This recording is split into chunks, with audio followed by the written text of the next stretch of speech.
Hello guys and welcome to Watching Time. One more time reviewing a new addition to my collection. So first of all, I will have to go through all my watches. I'm sure among my non-2021 acquisitions there are a lot of fun things that I can share with you guys about my watches, about important models that I have bought in the past that might be interesting to everyone. So today we're going to discuss a new old addition to the collection.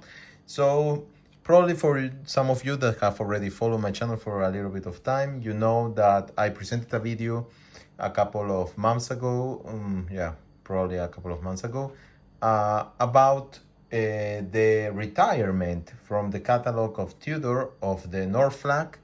My disappointment on that being done by Tudor, that seems to be focusing now only on black base, and the introduction of the new Panda style chrono black bay. And also I discussed about the Tudor Ranger, which was at the time a new addition to my collection because I managed to get a good deal on a new Tudor Ranger that was actually a warranty stamp on January 2021, so probably one of the last Tudor Rangers being sold. And I wanted to discuss with you guys about these hidden gems. These are, I think, today hidden gems of Tudor that among the North Flag, you have the North Flag, you have the Ranger, and today we're going to discuss about the Chrono Black, not Black Bay, the Chrono, the Tudor Chronograph Heritage Black Rider.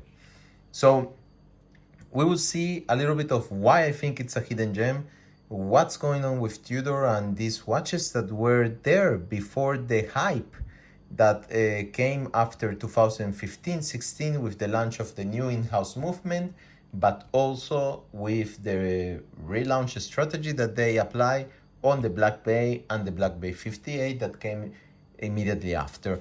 So first of all, what do we have here? We have two watches that I really adore, two sides of the same piece of bread, if we want to put it on another way, or two sides of the same coin, or in terms of function for Tudor. So we have two chronographs. We have on one side the Black Bay Chrono, and on the other, and this is a 21 edition, the new, what I call Panda, very reminiscent of the Paul Newman Daytona. Obviously, it has a very classic Tudor Black Bay case. And on the other side, we have my latest addition to my Tudor collection, the Chrono Black Shield Heritage Black Rider in this case. Black Shield. Actually, no, Black Rider. Why am I calling it Rider? Anyway, line that Tudor presented and started selling for, also in association with Ducati, at least this particularly color.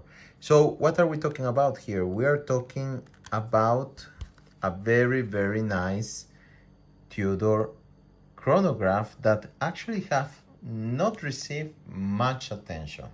So first of all, it's a total black watch. There was also a black with white edition. This is black with red. And I agree with you guys. Some of you are thinking, well, black watches are not for everyone. Yes, they are not for everyone. And definitely in this edition and this presentation, it is more a sporty watch than a normal, elegant watch or chrono, like maybe we can put in that category the Black Bay.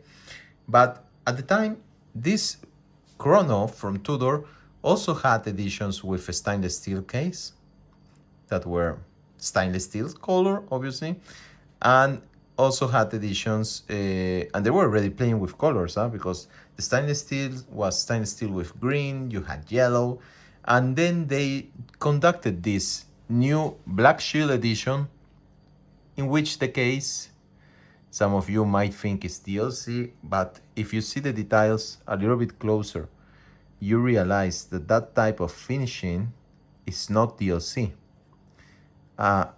And here you have also the push button for the date. This is the date. It's not a helium bulb, even if it's a 200 meter 100 meter actually. I'm getting that wrong. 100 meter water resistant, but the entire case it's ceramic. Yes, both the bezel and the case. So Tudor, and this was launched actually in 2012.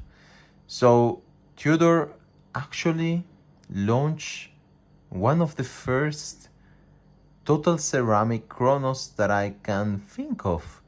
And this was way before other brands started playing with ceramics. And I'm talking about not ceramic specialized brands like Rado. I'm talking about brands like Omega that after launch Seamasters with ceramic cases. I'm talking about other brands like IWC. So Tudor in 2012 was already innovating and playing with ceramic. Oh, this is fantastic. And the price, yeah, well, it was a little bit pricey. I remember looking for one of these in 2016 before I just bought at the end I decided to buy the Norflag, and they were around 4,000. That was more or less the price that I remember. So they have been discontinued, obviously, from the Tudor catalog, at least for 2 years now. I think it was 2018. Sorry, guys, when I'm stating I think it's because, as you know, I don't prepare my speeches. I would like this to be a chat as two guys sitting in a bar. 99% of the time, what I'm saying is correct. If not, I will be mistaken for just a couple of months or decimals. So that's probably the case. But it was around $4,000 USA dollars. I remember 3,800 euros, if I remember correctly. And it was a little bit pricey, but obviously you had here a chrono with a Swiss-made movement, which is not in-house. And at the time, Tudor didn't have the collaboration with Breitling. So the movements that they are using nowadays on these ones, it's actually a Breitling in-house movement. The ones that they were using here, they were not, but still very good specs, 28,000 beats per minute. You have obviously your duration that it's around 48 hours to 50 hours, as long as I remember. And it is actually, if I remember correctly, a Value 77. So it is still a strong horse movement, and it is one of the nicest chrono cases that I have seen. It is very matte, which is nice to have with ceramics. It is much more reminiscent if you compare it to the Black Bay that has the classical Black Bay case. Here you can see the shape. It's probably much more reminiscent to a Daytona, obviously bigger in size. We are around 42 millimeters here. But I really like the design that they have used on the side of the case. It reminds you kind of a little bit to the Tudor Shield that it's also here in the bottom, but it gives you that sensation of stylish sportiness. And particularly this red and black version was the Ducati collaboration between them, even if you don't have any Ducati branded logos or reference in the case. You have the classical value position for the chrono, and the pushers are not screwed down like the ones that you find here in the Black Bay chrono, but they are just classical pushers with, and this is probably the reason why it's 100 meter power water resistance and not 200 like the Tudor Black Bay chrono. But it works perfectly fine. You can see it's much easier to use because you have the pusher, you stop it and it fly backs. Now, in terms of lume, this watch actually has lume. So it has some lume on the hand and minute hand, on the hour and minute hand, and it's that red lume. So obviously the intensity is not going to be great, but it's green. And then you have these black dots that you see in the inner dial, in the inner bezel. So those black points are actually luminescent. it's black lume, so again, it's not going to be the strongest one, and it really needs to be exposed to the sunlight or to a UV light to get charged. But once it's charged, it doesn't last long, but it's quite intense. So that's probably fine. The pushers and obviously the screw down crown, that's stainless steel DLC. You have the back case, which is also stainless steel DLC in this case. And then you have this very beautiful, well done leather strap. Tudor leather strap, black and red stitches, padded here, beautiful done. You have the DLC closing clasp, classical Tudor closing clasp.